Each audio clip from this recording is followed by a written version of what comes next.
আজ শুক্তো বানিয়েছিলাম।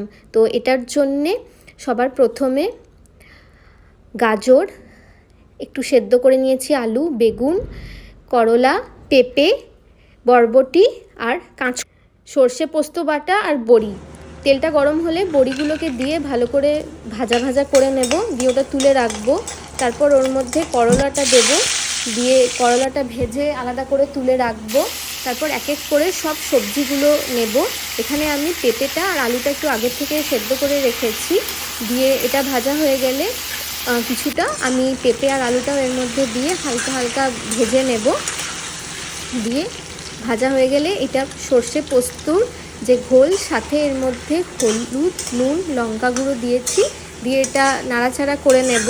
কিছুটা হয়ে এলে জল ঢেলে দেব, দিয়ে জলটা ঢেলে ভাজা বড়ি আর ভাজা উচ্ছে দিয়ে দেব, লাস্টে ভাজা জিরে গুঁড়ো দিয়ে নামিয়ে